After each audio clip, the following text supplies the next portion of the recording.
আসসালামু আলাইকুম। Welcome to my channel গানে গানে আমার লাইফস্টাইল। তো আশা করছি আপনারা সবাই ভালো আছেন। আমিও ভালো আছি। তবে একটু অসুস্থ। যাই হোক সেটা না হয় আর না বলি। অন্য আরেক সময় অন্য কোনো ব্লগে আপনাদের সাথে শেয়ার করব যে কি হয়েছে আমার।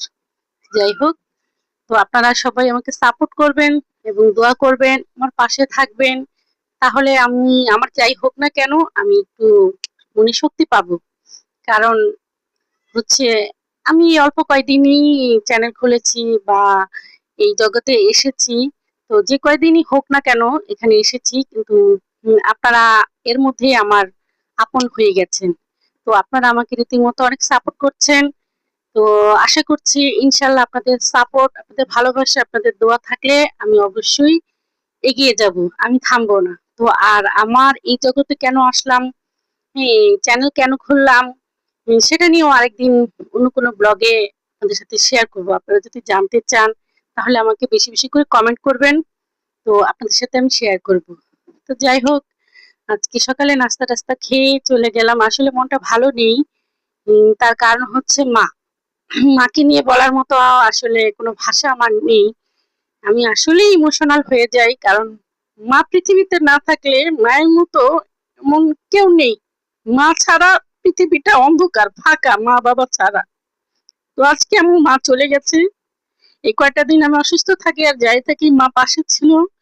তখন কখনো ভয় পাইনি, টেনশনও করিনি, চিন্তাও করিনি। তখন মনে হয়েছিল যে না, আমার পৃথিবী আমার কাছে আছে।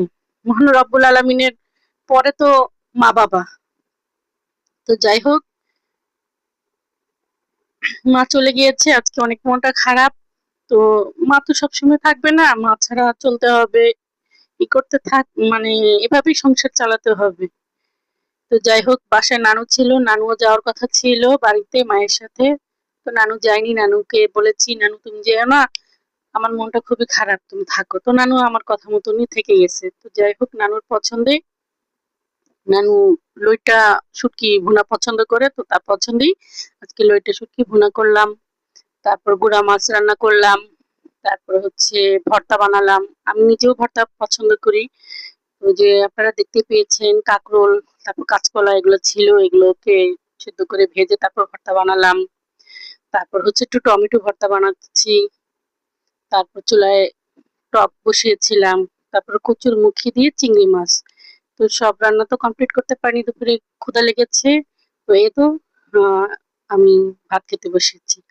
তো যাই হোক, আপনারা সবাই ভালো থাকবেন, আমাকে এভাবেই সাপোর্ট করবেন আর বেশি বেশি করে লাইক কমেন্ট শেয়ার করবেন। এই ছিল আমার আজকের মিনি ব্লগ।